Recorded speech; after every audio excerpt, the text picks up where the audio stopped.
ನಮಸ್ಕಾರ ಫೋಕಸ್ 18 ಗೆ ಸ್ವಾಗತ. ನಾನು ಸೌಮ್ಯ ಮಳಲಿ. ಅಕ್ಟೋಬರ್ನಲ್ಲಿ ಸಂಪುಟ ಸರ್ಜರಿ, ಫೆಬ್ರವರಿಯಲ್ಲಿ ನಾಯಕತ್ವ ಚೇಂಜ್. BSY 6+2 formula ಚೇರ್ಗಾಗಿ Seti ಹೊಡೆದಿದ್ಯಾರು? ಯಾರಿಗೆ ಕೋಕ್, ಯಾರಿಗೆ ಲಕ್? ಡಿಸಿಎಂ ಕುರ್ಚಿನೂ ಘಡ. ಇದುವೇ ಹೊತ್ತಿನ ಸ್ಪೆಷಲ್. ಬಿಎಸ್ವೈಗೆ February shock. ಅಕ್ಟೋಬರ್ನಲ್ಲಿ ಸಂಪುಟ ಸರ್ಜರಿ ಕಾದಿದೆಯಾ ಅಚ್ಚರಿ? ಇನ್ನೇನು ಪ್ರಾಬ್ಲಮ್ ಇಲ್ಲ ಸರ್, ನಾನಿನ್ನು 3 days ಅಲ್ಲಿ ಡೆಲ್ಲಿಗೆ ಹೋಗಿ ಬರ್ತೇನೆ.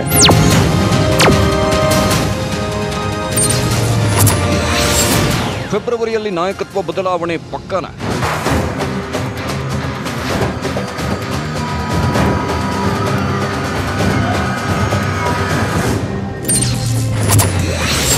BSY 6+2 formula, Delhi suspense.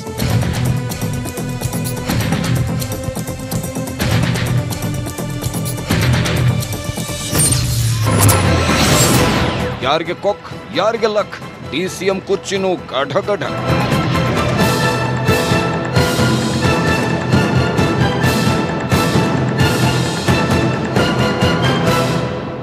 ಶತಾಯಗತಾಯ ಸಚಿವ ಸಂಪುಟ ವಿಸ್ತರಣೆ ಮಾಡಲೇಬೇಕು ಅಂತ ಪಣ ತೊಟ್ಟಿದ್ದಾರೆ ಬಿಎಸ್ವೈ.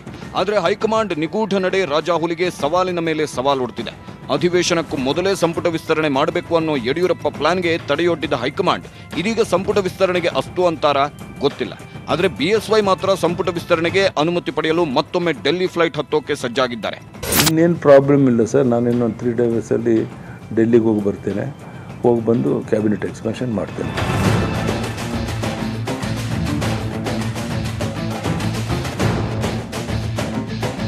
ಎಸ್, ಹೀಗಂತ ಸ್ವತಃ ಸಿಎಂ ಯಡಿಯೂರಪ್ಪನವರೇ ಹೇಳಿರೋದು ಇದೀಗ ಮತ್ತೆ ರಾಜ್ಯದಲ್ಲಿ ಸಂಪುಟ ವಿಸ್ತರಣೆ ಸದ್ದು ಜೋರಾಗುವಂತೆ ಮಾಡಿದೆ. ಬಿಎಸ್ವೈ ಈ ಘೋಷಣೆ ಮಾಡುತ್ತಿದ್ದಂತೆ ರಾಜ್ಯ ಬಿಜೆಪಿಯಲ್ಲಿ ಚಟುವಟಿಕೆಗಳು ಚುರುಕಾಗಿದೆ. ಸಂಪುಟ ವಿಸ್ತರಣೆಯೋ ಅಥವಾ ಪುನರಚನೆಯೋ ಎಂಬ ಕುತೂಹಲವು ಹೆಚ್ಚಾಗಿದ್ದು, ಆಕಾಂಕ್ಷಿಗಳ ಪಟ್ಟಿ ಹನುಮಂತನ ಬಾಲದಂತೆ ಉದ್ದವಾಗ್ತಾನೆ ಹೋಗ್ತಿದೆ. ಮಗದೊಂದು ಕಡೆ ಸಚಿವ ಸ್ಥಾನದಲ್ಲಿ ಕೂತವರಿಗೂ ಪುಕ ಶುರುವಾಗಿದೆ. ಡಿಸಿಎಂಗಳಿಗೂ ಪಟ್ಟ ಕಳೆದುಕೊಳ್ಳುವ ಆತಂಕ ಹೆಚ್ಚಾಗ್ತಿದೆ. ಅಷ್ಟೇ ಯಾಕೆ, ಹೆಚ್ಚಾಗ್ತಿರೋ ನಾಯಕತ್ವ ಬದಲಾವಣೆ ಸ್ವತಃ ಬಿಎಸ್ವೈ ಟೆನ್ಷನ್ ಹೆಚ್ಚಿಸಿದೆ.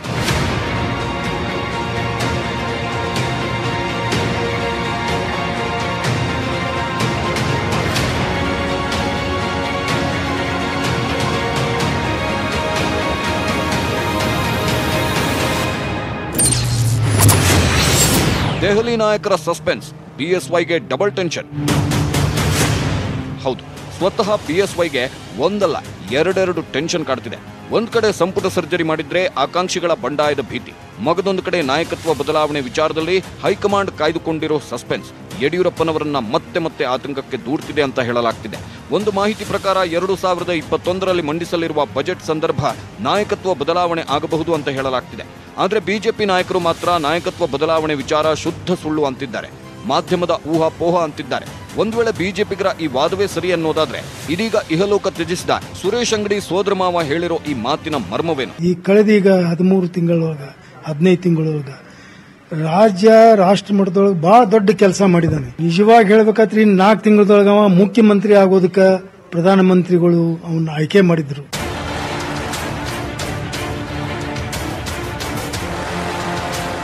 ಕೇಳಿದ್ರಲ್ಲ ವೀಕ್ಷಕರೇ, ಕೋವಿಡ್ಗೆ ಬಲಿಯಾದ ಸಂಸದ ಸುರೇಶ್ ಅಂಗಡಿ ಅವರ ಸೋದರ ಮಾವನ ಮಾತುಗಳನ್ನ. ಒಂದು ವೇಳೆ ಸುರೇಶ್ ಅಂಗಡಿ ಬದುಕಿದ್ದಿದ್ರೆ 4 ತಿಂಗಳಲ್ಲಿ ಸಿಎಂ ಆಗ್ತಿದ್ರು. ರಾಜ್ಯದ ಸಿಎಂ ಮಾಡಲು ಸ್ವತಃ ಪ್ರಧಾನಿ ಮೋದಿ ಸುರೇಶ್ ಅಂಗಡಿಯನ್ನ ಆಯ್ಕೆ ಮಾಡಿದ್ರು ಅಂತ ಲಿಂಗರಾಜ್ ಪಾಟೀಲ್ ಹೇಳ್ತಿದ್ದಾರೆ. ಆ ಮಾತನ್ನ ಮತ್ತೊಮ್ಮೆ ಕೇಳಿಸ್ತೀವಿ ನೋಡಿ. ಇಲ್ಲಿ ತನಕ ಈಗ 15 ವರ್ಷ ಮಾಡಿದ್ದಕ್ಕ ಈ ಕಳೆದೀಗ 13 ತಿಂಗಳೊಳಗ 15 ತಿಂಗಳೊಳಗ ರಾಷ್ಟ್ರ ಮಟ್ಟದೊಳಗೆ ಬಹಳ ದೊಡ್ಡ ಕೆಲಸ ಮಾಡಿದಾನೆ. ನಿಜವಾಗಿ ಹೇಳ್ಬೇಕಾದ್ರೆ 4 ತಿಂಗಳದೊಳಗ ಅವ ಮುಖ್ಯಮಂತ್ರಿ ಆಗೋದಕ್ಕ ಪ್ರಧಾನಮಂತ್ರಿಗಳು ಅವನ್ನ ಆಯ್ಕೆ ಮಾಡಿದ್ರು. ಈ ಆಯ್ಕೆ ಮಾಡಿದ್ದು ನಾನು ದಿಲ್ಲಿಗೆ ಹೋದಾಗ ಸಹಿತ ಅಲ್ಲಿ ಬಿಜೆಪಿ ಆಫೀಸ್ದಿಂದ ಈ ಸುದ್ದಿ ಬಂದಿತ್ತು. ಅವನ ಹಿಂಬಾಲಿ ಮಾತಾಡೋಕೆ ನಾನು ಇದ್ದೆ.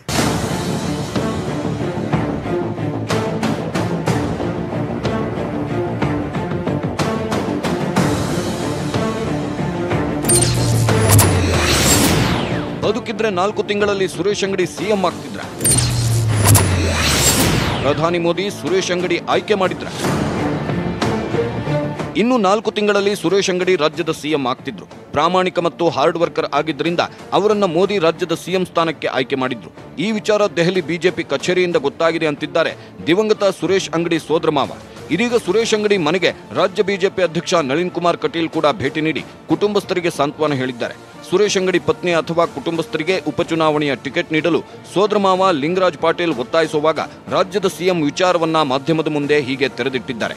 ನಿಜವಾಗಿ ಹೇಳ್ಬೇಕಾದ್ರಿ 4 ತಿಂಗಳದೊಳಗ ಮುಖ್ಯಮಂತ್ರಿ ಆಗೋದಕ್ಕ ಪ್ರಧಾನಮಂತ್ರಿಗಳು ಅವನ್ನ ಆಯ್ಕೆ ಮಾಡಿದ್ರು. ನಿಜವಾಗಿ ಹೇಳ್ಬೇಕಾದ್ರಿ 4 ತಿಂಗಳದೊಳಗ ಮುಖ್ಯಮಂತ್ರಿ ಆಗೋದಕ್ಕ ಪ್ರಧಾನಮಂತ್ರಿಗಳು ಅವನ್ನ ಆಯ್ಕೆ ಮಾಡಿದ್ರು. ಈ ಆಯ್ಕೆ ಮಾಡಿದ್ದು ನಾನು ದಿಲ್ಲಿಗೆ ಹೋದಾಗ ಸಹಿತ ಅಲ್ಲಿ ಬಿಜೆಪಿ ಆಫೀಸ್ದಿಂದ ಈ ಸುದ್ದಿ ಬಂದಿತ್ತು.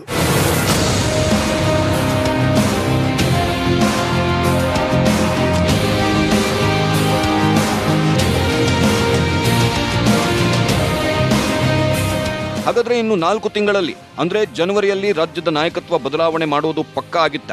ಸಿಎಂ ಸ್ಥಾನಕ್ಕೆ ಉತ್ತರ ಕರ್ನಾಟಕ ಭಾಗದ ಲಿಂಗಾಯತ ನಾಯಕರೊಬ್ಬರನ್ನ ಆಯ್ಕೆ ಮಾಡಲಿದ್ದಾರೆ ಅನ್ನೋ ಆ ಸುದ್ದಿ ನಿಜವಾಗಿತ್ತ? ಉತ್ತರ ಕರ್ನಾಟಕ ಭಾಗದ ಫೈರ್ ಬ್ರ್ಯಾಂಡ್ ಲಿಂಗಾಯತ ಸಮುದಾಯದ ನಾಯಕ, ಕ್ಲೀನ್ ಇಮೇಜ್ ಇರೋ ವ್ಯಕ್ತಿ ಹಾಗಾದ್ರೆ ಸುರೇಶ್ ಅಂಗಡಿ ಅವರೇ ಆಗಿದ್ರ? ಆಲ್ರೆಡಿ ಮೋದಿ ರಾಜ್ಯದ ಸಿಎಂ ಸ್ಥಾನಕ್ಕೆ ಅಂಗಡಿಯನ್ನ ಆಯ್ಕೆ ಮಾಡಿ ಆಗಿತ್ತ? ಗೊತ್ತಿಲ್ಲ. ಆದ್ರೆ ಇದೀಗ ದಿವಂಗತ ಸುರೇಶ್ ಅಂಗಡಿ ಅವರ ಸೋದರ ಮಾವ ಆಡಿರೋ ಮಾತುಗಳನ್ನ ಕೇಳಿದ್ರೆ ನಾಯಕತ್ವ ಬದಲಾವಣೆ ಸುದ್ದಿ ನಿಜವೆನ್ನಿಸದಿರಲ್ಲ.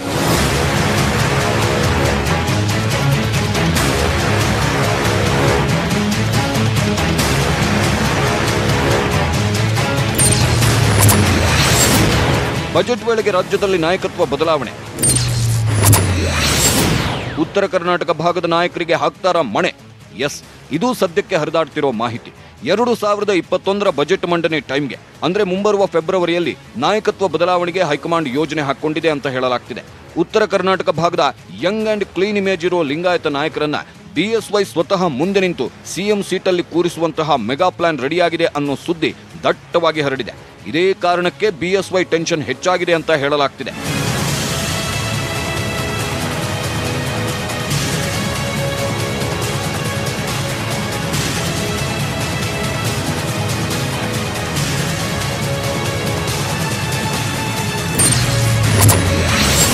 ಸಂಪುಟ ವಿಸ್ತರಣೆಯನ್ನ, ಸಂಪುಟ ಪುನರಚನೆನ ಸದ್ಯಕ್ಕೆ ಸಾಕಷ್ಟು ಕುತೂಹಲ ಮೂಡಿಸಿರೋ ಪ್ರಶ್ನೆನೇ ಇದು. ಸಂಪುಟ ವಿಸ್ತರಣೆನ ಅಥವಾ ಸಂಪುಟ ಪುನರಚನೆನ ಗೊತ್ತಿಲ್ಲ. ಆದರೆ ಸದ್ಯಕ್ಕೆ ಸಿಕ್ಕಿರೋ ಮಾಹಿತಿ ಪ್ರಕಾರ 3 ಫಾರ್ಮುಲಾಗಳಲ್ಲಿ ಒಂದು ವರ್ಕೌಟ್ ಆಗೋ ಸಾಧ್ಯತೆ ಇದೆ ಎನ್ನಲಾಗಿದೆ. ಆ ಫಾರ್ಮುಲಾಗಳು ಏನು ಅನ್ನೋದನ್ನ ಮೊದಲು ನೋಡೋಣ ಬನ್ನಿ.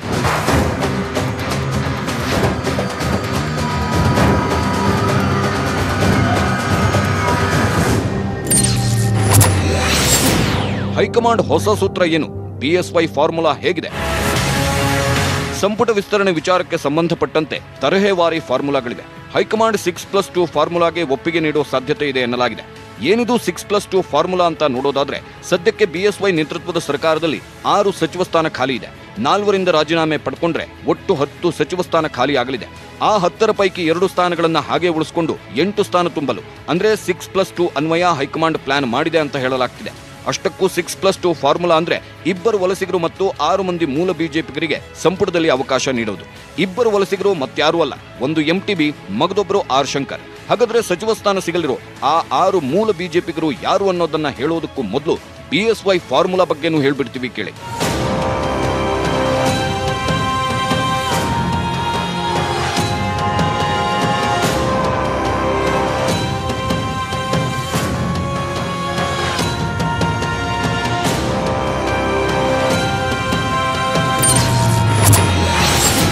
ಬಿಎಸ್ವೈ 5+1 ಸೂತ್ರಕ್ಕೆ ಸಿಗುತ್ತಾ ಹೈ ಒಪ್ಪಿಗೆ?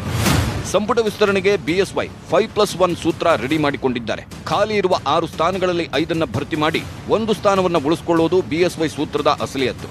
ಸದ್ಯಕ್ಕೆ ಬಿಎಸ್ವೈ ಸೂತ್ರದ ಪ್ರಕಾರ ಸಂಪುಟದಲ್ಲಿ 5ರಿಗೆ ಅವಕಾಶ ಕೊಡೋದಾದ್ರೆ ಆ ಸ್ಥಾನಕ್ಕೆ ಪೈಪೋಟಿಯಲ್ಲಿರುವ ಶಾಸಕರಲ್ಲಿ ಮೊದಲಿಗ ಎಂಟಿಬಿ, ನಂತರ ಆರ್ ಶಂಕರ್, ಉಮೇಶ್ ಕತ್ತಿ, ಅರವಿಂದ್ ಲಿಂಬಾವಳಿ, ಎಸ್ ಅಂಗಾರ ಪೈಪೋಟಿಯಲ್ಲಿದ್ದಾರೆ.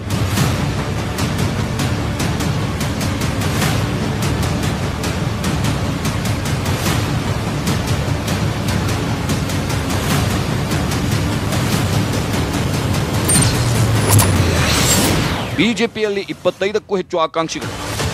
ಬಿಜೆಪಿಯಲ್ಲಿ ಸದ್ಯಕ್ಕೆ ಸಚಿವ ಸ್ಥಾನಕ್ಕಾಗಿ ಲಾಬಿ ನಡೆಸುತ್ತಿರೋ ಆಕಾಂಕ್ಷಿಗಳ ಸಂಖ್ಯೆ 25ಕ್ಕೂ ಜಾಸ್ತಿ ಇದೆ. ಇದ್ರ ಜೊತೆ ಸಂಪುಟ ಪುನರಚನೆ ಆದ್ರೆ ಇರೋ ಅಧಿಕಾರ ಕೈತಪ್ಪಿ ಹೋಗೋ ಆತಂಕದಲ್ಲೂ ಕೆಲ ಸಚಿವರಿದ್ದಾರೆ. ಈಗಾಗಲೇ ಸಚಿವರ ಮೌಲ್ಯಮಾಪನದ ವರದಿಯು ಡೆಲ್ಲಿ ತಲುಪಿರೋದ್ರಿಂದ ಯಾರ ಕುರ್ಚಿಗೆ ಆಪತ್ತು ಬರುತ್ತೋ ಗೊತ್ತಿಲ್ಲ. ಸದ್ಯದ ಮಾಹಿತಿ ಪ್ರಕಾರ ಈ 4ರ ಕುರ್ಚಿ ಹೋಗೋದು ಪಕ್ಕಾ ಅನ್ನೋ ಸುದ್ದಿ ಹರಿದಾಡ್ತಿದೆ. ಈ ಲಿಸ್ಟ್ನಲ್ಲಿ ಶಶಿಕಲಾ ಜೊಲ್ಲೆ, ಸಿಟಿ ರವಿ, ಸಿಸಿ ಪಾಟೀಲ್, ಕೋಟಾ ಶ್ರೀನಿವಾಸ್ ಪೂಜಾರಿ ಇದ್ದಾರೆ. ಒಟ್ಟಾರೆ 6ರಿಂದ 7 ಸಚಿವರನ್ನ ಸಂಪುಟದಿಂದ ಕೈಬಿಟ್ಟು ಹೊಸಬರಿಗೆ ಅವಕಾಶ ಮಾಡಿಕೊಡೋ ಸಾಧ್ಯತೆಗಳಿವೆ ಅನ್ನೋ ಮಾಹಿತಿಯೂ ಹರಿದಾಡ್ತಿದೆ. ಒಂದು ವೇಳೆ ಸಂಪುಟ ಪುನರಚನೆ ಆದರೆ 12 ಸ್ಥಾನಗಳು ಖಾಲಿಯಾಗುವ ಸಾಧ್ಯತೆ ಇದೆ.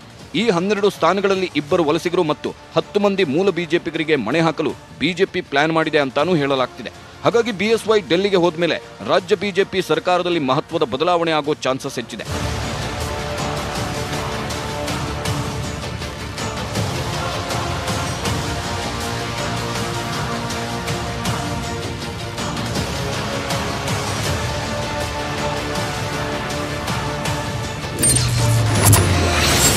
ಡಿಸಿಎಂ ಸ್ಥಾನಕ್ಕೂ ಬರುತ್ತಾ ಕುತ್ತು. ಸದ್ಯಕ್ಕೆ ಅಕ್ಟೋಬರ್ 5 ಅಥವಾ 6ರಂದು ಸಂಪುಟ ವಿಸ್ತರಣೆ ಪಕ್ಕಾ ಅನ್ನೋ ಮಾಹಿತಿ ನಡುವೆ ಮತ್ತೊಂದು ಅಚ್ಚರಿಯ ವಿಷಯ ಹರಿದಾಡ್ತಿದೆ. ಅದೇನೆಂದ್ರೆ ಬಿಹಾರ ಎಲೆಕ್ಷನ್ ಮುಗಿದ್ಮೇಲೆ ಹೈಕಮಾಂಡ್ ರಾಜ್ಯ ಸರ್ಕಾರದ ವಿಚಾರದಲ್ಲಿ ಮಹತ್ವದ ಬದಲಾವಣೆ ಮಾಡಲಿದೆ ಅನ್ನೋದು. ಅದರಲ್ಲೂ ಡಿಸಿಎಂ ಕುರ್ಚಿ ವಿಚಾರದಲ್ಲೂ ಬದಲಾವಣೆ ಆಗುತ್ತಾ ಎಂಬ ಅನುಮಾನ ಕಾಡ್ತಿದೆ. ಯಾಕಂದ್ರೆ ಈ ಹಿಂದೆಯೇ ಬಿಎಸ್ವೈ ಡಿಸಿಎಂಗಳ ಬಗ್ಗೆ ಹೈಕಮಾಂಡ್ಗೆ ದೂರು ಕೊಟ್ಟಿದ್ದಾರೆ ಅಂತ ಹೇಳಲಾಗ್ತಿದೆ.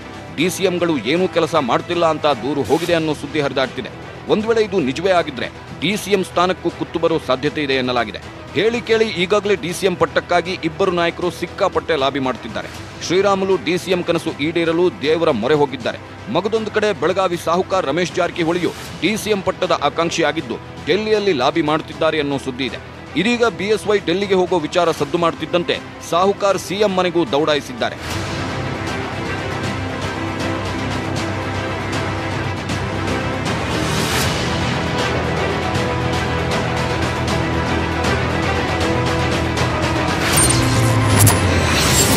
ಡಿಸಿಎಂ ಪಟ್ಟಕ್ಕಾಗಿ ಸಿಎಂ ಬಳಿ ಸಾಹುಕಾರ್ ಲಾಬಿ. ಸಿಎಂ ದೆಹಲಿಗೆ ಹೋಗೋಕ್ಕೂ ಮೊದಲೇ ಸಾಹುಕಾರ್ ಭೇಟಿಯಾಗಿದ್ದಾರೆ. ತನಗೆ ಡಿಸಿಎಂ ಪಟ್ಟ ಮತ್ತು ವಲಸಿಗರಿಗೆ ಸಚಿವ ಸ್ಥಾನದ ಬೇಡಿಕೆ ಹಿನ್ನೆಲೆಯಲ್ಲಿ ಬಿಎಸ್ವೈ ಭೇಟಿಯಾಗಿದ್ದಾರೆ ಎನ್ನಲಾಗಿದೆ. ಸುಮಾರು 20 ನಿಮಿಷಗಳ ಕಾಲ ಸಿಎಂ ಕಾವೇರಿ ನಿವಾಸದಲ್ಲಿ ನಡೆದ ಚರ್ಚೆ ಈಗ ಸಾಕಷ್ಟು ಕುತೂಹಲಕ್ಕೆ ಕಾರಣವಾಗಿದೆ.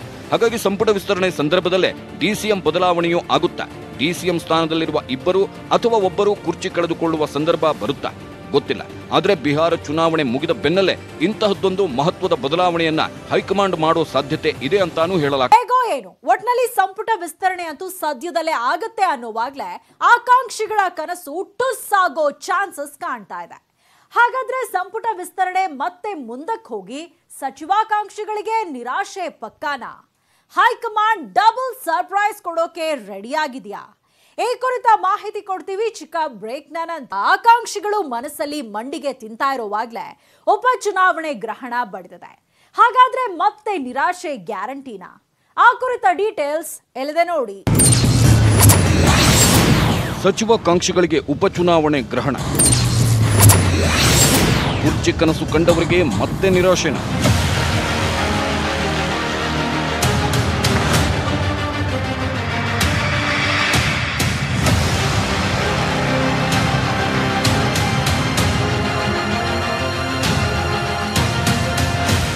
ಇನ್ನೇನು ಕುರ್ಚಿ ಕನಸು ನನಸಾಗೇ ಬಿಡ್ತು ಅಂತಿದ್ದಾಗಲೇ ಆಕಾಂಕ್ಷಿಗಳಿಗೆ ಉಪಚುನಾವಣೆ ಗ್ರಹಣ ಬಡಿಯೋ ಸಾಧ್ಯತೆ ಹೆಚ್ಚಾಗಿದೆ. ಹೌದು, ನವೆಂಬರ್ 3ರಂದು ಆರ್ಆರ್ ನಗರ ಮತ್ತು ಶಿರಾ ಕ್ಷೇತ್ರಗಳಿಗೆ ಉಪಚುನಾವಣೆ ಘೋಷಣೆಯಾಗಿದೆ. ಅಕ್ಟೋಬರ್ 9ರಿಂದ ನಾಮಪತ್ರ ಸಲ್ಲಿಕೆ ಆರಂಭವಾಗಲಿದೆ. ಅಕ್ಟೋಬರ್ 16 ನಾಮಪತ್ರ ಸಲ್ಲಿಕೆಗೆ ಕೊನೆ ದಿನವಾದರೆ 17ಕ್ಕೆ ನಾಮಪತ್ರ ಪರಿಶೀಲನೆ ನಡೆದು ನವೆಂಬರ್ 10ರಂದು 2 ಕ್ಷೇತ್ರದ ಫಲಿತಾಂಶ ಹೊರಬೀಳಲಿದೆ. ಹೀಗಾಗಿ ಇದೀಗ ಬಿಎಸ್ವೈ ಕಂಪ್ಲೀಟ್ ಚಿತ್ತ ಉಪಚುನಾವಣೆಯತ್ತ ಹೋಗಲಿದೆ. ಇನ್ನು ಚುನಾವಣೆ ಬಂದಿರೋದ್ರಿಂದ ಈ ಟೈಮ್ನಲ್ಲಿ ಹೈಕಮಾಂಡ್ ಸಂಪುಟ ವಿಸ್ತರಣೆಗೂ ಅನುಮತಿ ನೀಡೋದು ಅನುಮಾನವೇ. ಹಾಗಾಗಿ ಮತ್ತೆ ಸಚಿವಾಕಾಂಕ್ಷಿಗಳಿಗೆ ನಿರಾಶೆಯಾಗುವ ಸಾಧ್ಯತೆ ಹೆಚ್ಚಾಗಿದೆ.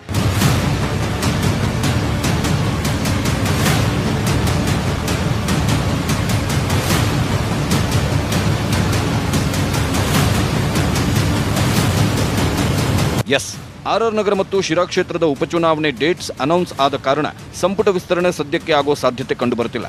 ಯಾಕಂದ್ರೆ ಈ 2 ಚುನಾವಣೆಯೂ ಬಿಜೆಪಿಗೆ ಸವಾಲು. ಆರ್ಆರ್ ಕ್ಷೇತ್ರದಲ್ಲಿ ಕಾಂಗ್ರೆಸ್ನಿಂದ ಬಿಜೆಪಿಗೆ ಬಂದಿರೋ ಮುನಿರತ್ನಗೆ ಬಿಜೆಪಿ ಟಿಕೆಟ್ ಕೊಡಲೇಬೇಕಾದ ಅನಿವಾರ್ಯತೆ ಇದೆ.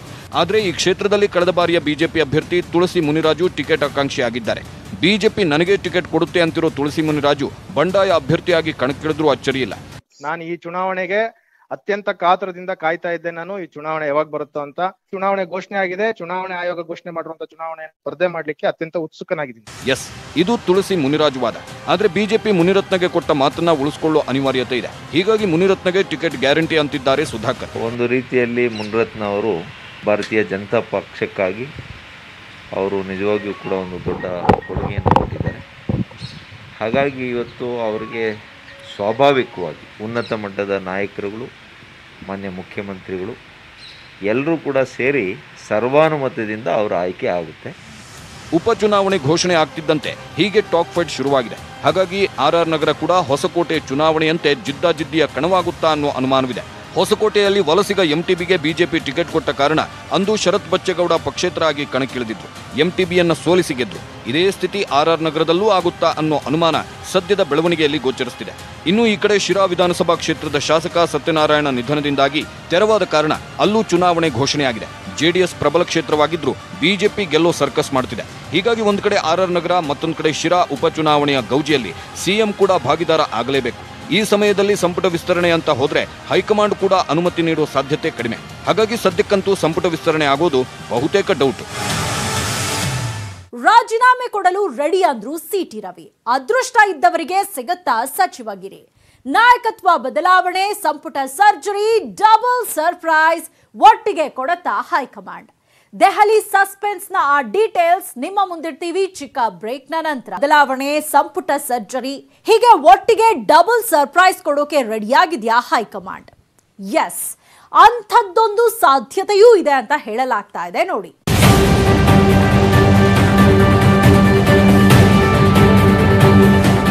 ಬಿಎಸ್ವೈ ಕುಟುಂಬದ ವಿರುದ್ಧದ ಭ್ರಷ್ಟಾಚಾರದ ಆರೋಪದ ವಿವರಣೆಯನ್ನ ಹೈಕಮಾಂಡ್ ಕೇಳಿದೆ. ಸದನದಲ್ಲಿ ಭ್ರಷ್ಟಾಚಾರದ ಆರೋಪ ಅವಿಶ್ವಾಸ ನಿರ್ಣಯದವರೆಗೆ ಬಂದಿದ್ದಕ್ಕೆ ಆರೋಪ ಸುಳ್ಳಾಗಿದ್ರೆ ದಾಖಲೆ ಸಮೇತ ವಿವರಣೆ ನೀಡಿ ಅಂತ ಹೈಕಮಾಂಡ್ ಬಿಎಸ್ವೈಗೆ ಸೂಚಿಸಿದೆ. ಹೀಗಾಗಿ 2-3 ದಿನದಲ್ಲಿ ಬಿಎಸ್ವೈ ದೆಹಲಿಗೆ ಪ್ರಯಾಣ ಬೆಳೆಸುವ ಸಾಧ್ಯತೆ ಇದೆ. ಈ ಭೇಟಿಯಲ್ಲೇ ಸಂಪುಟ ವಿಸ್ತರಣೆಗೂ ಅನುಮತಿ ಪಡೆಯಲಿದ್ದೇನೆ ಅಂತ ಬಿಎಸ್ವೈ ಹೇಳಿರೋದು. ಆದರೆ ಸಂಪುಟ ವಿಸ್ತರಣೆಗೆ ಚುನಾವಣೆ ಹಿನ್ನೆಲೆಯಲ್ಲಿ ಹೈಕಮಾಂಡ್ ಒಪ್ಪಿಗೆ ಕೊಡೋ ಸಾಧ್ಯತೆ ತೀರಾ ಕಡಿಮೆ ಇದೆ. ಇನ್ನು ಹಾಲಿ ಪ್ರವಾಸೋದ್ಯಮ ಸಚಿವ ಸಿಟಿ ರವಿ ಬಿಜೆಪಿ ರಾಷ್ಟ್ರೀಯ ಪ್ರಧಾನ ಕಾರ್ಯದರ್ಶಿಯಾಗಿ ನೇಮಕಗೊಂಡಿದ್ದಾರೆ. ಹೀಗಾಗಿ ಬಿಜೆಪಿಯ ಒಂದು ವ್ಯಕ್ತಿಗೆ ಒಂದು ಹುದ್ದೆ ಅನ್ನೋ ನಿಯಮದ ಹಿನ್ನೆಲೆಯಲ್ಲಿ ತಮ್ಮ ಸಚಿವ ಸ್ಥಾನಕ್ಕೆ ರಾಜೀನಾಮೆ ಕೊಡಲು ರೆಡಿಯಾಗಿದ್ದಾರೆ. ಇತ್ತ ಸಿಟಿ ರವಿ ರಾಜೀನಾಮೆ ಕೊಡಲು ರೆಡಿ ಆಗ್ತಿದ್ದಂತೆ ಆ ಸ್ಥಾನಕ್ಕೆ ಹಾಸನ ಶಾಸಕ ಪ್ರೀತಂ ಗೌಡ ಮತ್ತು ಸಿಪಿ ಯೋಗೇಶ್ವರ್ ನಡುವೆ ಪೈಪೋಟಿ ಜೋರಾಗಿದೆ. ಈ ಬಗ್ಗೆ ಮಾತನಾಡಿರೋ ಸಿಟಿ ರವಿ ಅದೃಷ್ಟ ಇದ್ದವರಿಗೆ ಸಚಿವ ಸ್ಥಾನ ಸಿಗಲಿದೆ ಅಂದಿದ್ದಾರೆ. ಆಕಾಂಕ್ಷೆ ಇರುತ್ತೆ ಸ್ವಾಭಾವಿಕವಾಗಿ, ಅದು ನಿರೀಕ್ಷೆ ಆಕಾಂಕ್ಷೆಗಳು ತಪ್ಪಲ್ಲ. ಯೋಗ್ಯತೆ ಎಲ್ರಿಗೂ ಇದೆ. ಯೋಗ ಯಾರಿಗಿರುತ್ತೆ ಗೊತ್ತಿಲ್ಲ. ಯೋಗ ಇದ್ದವರು ಆಗ್ತಾರೆ. ಎಸ್, ಅದೃಷ್ಟ ಇದ್ದವರಿಗೆ ಸಚಿವ ಸ್ಥಾನ ಸಿಗುತ್ತೆ ಅನ್ನೋ ಮಾತು ನಿಜ. ಇದ್ರ ಜೊತೆಗೆ ದುರಾದೃಷ್ಟವಂತರಿಗೆ ಇದ್ದ ಕುರ್ಚಿ ಕಳೆದುಕೊಳ್ಳುವ ಸಂಕಷ್ಟ ಎದುರಾಗುವ ಸಾಧ್ಯತೆಯೂ ಹೆಚ್ಚಿದೆ. ಆಕಾಂಕ್ಷಿಗಳಿಗೆ ಮತ್ತೆ ನಿರಾಶೆ ಆದರೂ ಅಚ್ಚರಿ ಇಲ್ಲ. ಒಟ್ಟಿನಲ್ಲಿ ಹೈಕಮಾಂಡ್ ರಾಜ್ಯ ಸರ್ಕಾರದ ವಿಚಾರದಲ್ಲಿ ಬಹುದೊಡ್ಡ ಬದಲಾವಣೆಗೆ ಸಜ್ಜಾಗಿರೋದಂತೂ ಗ್ಯಾರಂಟಿ. ಆದ್ರೆ ಆ ಬದಲಾವಣೆ ಯಾವಾಗ ಅನ್ನೋದೇ ಇದೀಗ ಸದ್ಯಕ್ಕೆ ಕಾಡುತ್ತಿರೋ ಕುತೂಹಲ. ನಾಯಕತ್ವ ಬದಲಾವಣೆ ಪಕ್ಕ ಅಂತಾದ್ರೆ ಅದು ಫೆಬ್ರವರಿಲಾಗತ್ತಾ, ಈ ವರ್ಷಾಂತ್ಯದ ಒಳಗಾಗ್ಬಿಡತ್ತಾ? ಡಿಸಿಎಂ ಸ್ಥಾನಕ್ಕೂ ಕಂಟಕ ಹತ್ತಿರವಾಯ್ತಾ? ಗೊತ್ತಿಲ್ಲ. ಒಟ್ನಲ್ಲಿ ಯಾರಿಗೆ ಶಾಕ್ ಆದಿದೆ ಅನ್ನೋದನ್ನ ಕಾದು ನೋಡ್ಬೇಕು ಅಂತ ಹೇಳ್ತಾ ಈ ಹೊತ್ತಿನ ಸ್ಪೆಷಲ್ ಮುಗಿಸ್ತಾ ಇದ್ದೀನಿ. ನೋಡ್ತಾರಿ News 18 ಕನ್ನಡ. ಜಾಲ ನಮ್ಮದು, ಬಲ ನಿಮ್ಮದು.